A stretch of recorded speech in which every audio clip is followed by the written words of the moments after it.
खैर जी, हमने देखा है कि जब से नई हुकूमत आई है महंगाई का एक नया तूफ़ान है उसने आके हिट किया है। पाकिस्तान को पेट्रोलियम मसनूआत की कीमतें दुनिया जहान में बढ़ रही थीं, लेकिन हमने यहाँ पे पहले सब्सिडी भी दी और एक साथ जब हमने पेट्रोलियम मसनूआत की कीमतें इतनी बढ़ाई हैं तो उसके बाद हमने देखा कि अशे खुरनोश, डेयरी प्रोडक्ट्स, चाहे मीट हो, पोल्ट्री हो, सब चीज़ों की प्राइस जो वो एकदम से बढ़ी है। तो क्या सिचुएशन रहेगी ऐसी हुकूमत की जिसने आते साथ ही आवाम पे महंगाई का बम गिराया है? इस हवाले से बात करेंगे। हमारे साथ तो मौजूद हैं शेख रशीद साहब, उनसे ज़रा इस हवाले से तज्जिया ले लेते हैं कि उनको क्या लगता है। शेख साहब, बहुत शुक्रिया आपका, आपने बाखबर सवेरा को वक्त दिया। शेख साहब, 1.5 महीना हो गया नई हुकूमत को आए हुए, और जब से हुकूमत आई है समहाउ टाइम भी उनके लिए बहुत ज़्यादा फॉर्चुनेट नहीं था, मुश्किलें वैसे बहुत बड़ी थी, ऑलरेडी वो आए, फिर उनको सख्त डिसीजन भी लेने पड़ गए और महंगाई बढ़ गई। तो आपको लगता है कि ये सिलसिला जो महंगाई का दिन ब दिन बढ़ता चला जा रही है थम जाएगा? देखें, सभी मान रहे हैं, जिन्होंने मनवाना है, जो बैठने हैं, अदलिया इंशाअल्लाह और पाकिस्तान के जिम्मेदार अदारे और सियासतदान सब मिलके एक अच्छा हल तलाश करेंगे। पाकिस्तान को आगे लेके जाना है। ये श्रीलंका नहीं है कि 2 करोड़ लोगों की आबादी है, ये 22 करोड़ लोगों की आबादी है।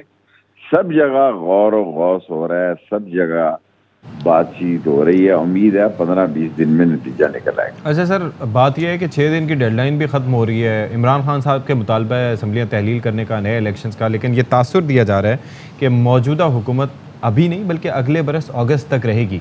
आपको लगता है कुछ यकीन दहानियाँ उन्होंने हासिल की हैं इससे मुतालिक? किसी को कोई यकीन दहानी नहीं है, सब अपना अपना चूरन बेच रहे हैं। अदारे पाकिस्तान के साथ हैं, पाकिस्तान की वफादारी के साथ हैं, सालमियत के साथ हैं, और अदलिया भी पाकिस्तान की सालमियत और वफा के साथ है। और इंशाअल्लाह ताला अगर अल्लाह को मंजूर हुआ तो वक्त से पहले इलेक्शन होंगे और मुनसिफाना इलेक्शन होंगे और पाकिस्तान जमहूरियत की तरफ जाएगा। अच्छा अभिषेक साहब, जो सबसे ज़्यादा मुश्किल टास्क है मौजूदा हुकूमत के पास वो ये कि उन्होंने बजट पेश करना है, 10 जून को बजट भी पेश करने जा रहे हैं। सो आपको इस हवाले से उनकी कोई तैयारी नज़र आ रही है? आपको लगता है कि वो बेहतर अंदाज में बजट पेश कर पाएंगे? देखें, बजट ये पेश करते हैं, कोई और पेश करता है, सो ये सारी बातें ज़ेरे गौर हैं। और एक वोट की अक्सरियत है और 3 ही बंदे थे। एक ने अपने बेटे को वजीर खारजा बना लिया, दूसरे ने अपने बेटे को चीफ मिनिस्टर बना लिया, तीसरे ने वजीर मवासलात बना लिया, चौथा किसी का बेटा ही नहीं है। सो 3 ही बेटे थे और 3 ही बंदे थे, तीनों ने हिस्सा बांट लिया। और अब इस मुल्क में क्या होने जा रहा है आप बेहतर नजर रख रहे हैं, काफी मेहनत करते हैं, मैं आपको खराज इज्जत पेश करता हूँ।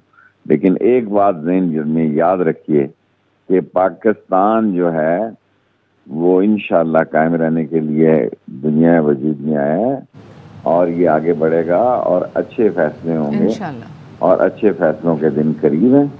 तो शेख साहब, आपको क्या लगता है ये जो मौजूदा अपोजिशन का इत्तेहाद है ये इलेक्शन की तारीख लेने में कामयाब हो सकेगा? अगर इनसे ना दिया गया तो बजट देना तो कोई इतना बड़ा कमाल नहीं ना, कोई और भी दे सकता है। और सबसे बड़ी बात है इलेक्शन की डेट जिस पे इमरान खान स्टैंड कर रहा है और वो सुप्रीम कोर्ट भी जा रहा है। सुप्रीम कोर्ट का फैसला अहम होगा और सारे लोग इस पे जो है वो नजर लगाए हुए हैं।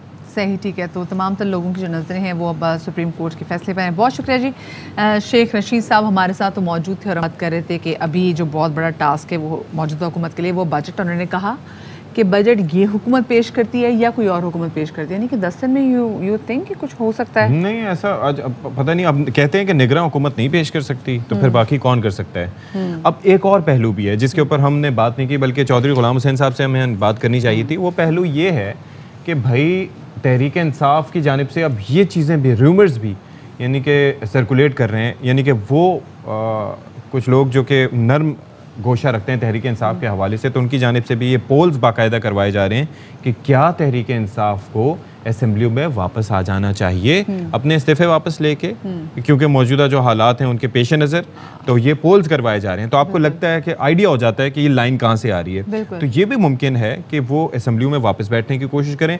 दूसरी जानिब हुकूमत की जानिब से उससे सियासी बहरान जो है वो कितना कम होगा। मेरे ख्याल से एक बड़ी अच्छी चीज़ होनी चाहिए कि एक यहाँ पे लॉ भी पास होना चाहिए और यहाँ पे तमाम पार्टीज को भी पता होना चाहिए कि देखें भी ठीक है आपस में सियासी इख्तलाफात, सियासी स्टेटमेंट्स एक तरफ, लेकिन मुल्क की मईशत और इकोनॉमी को लेके किसी भी किस्म का जो है ना वो आपस में नहीं कॉन्फ्लिक्ट नहीं होना चाहिए। कि वो चेयरमैन नैब की तैनाती जी, हुकूमत और अपोजिशन। अब हुकूमत कौन है, ये सारा इत्तेहाद, और अपोजिशन कौन है, राजा रियाज, तो उसके अंदर तो कंसेंसस होगा ही। ये एक परेशानी वाली बात है कि उसके अंदर, आपने देखा नहीं क्योंकि उसके अंदर बशीर मेमन साहब का नाम भी आ रहा था, जस्टिस मकबूल बाकिर का नाम भी आ रहा था, तो ये एक चीज़ें। दूसरी चीज़ ये है कि हुकूमत क्या कोशिश कर रही है कि अब जिन लोगों के इस्तीफे दिए थे ना, उसमें 3-4 के, जैसे फवाद चौधरी साहब समेत 2-3 के बुला के उनको इस्तीफा उनका ले लिया जाए, इमरान खान साहब को, कि हाँ जी हम कबूल करते हैं। तो बड़ी ओवरऑल बड़ी खिचड़ी पकी हुई है, बड़ी सियासतें हो रही हैं मदिया नकवी।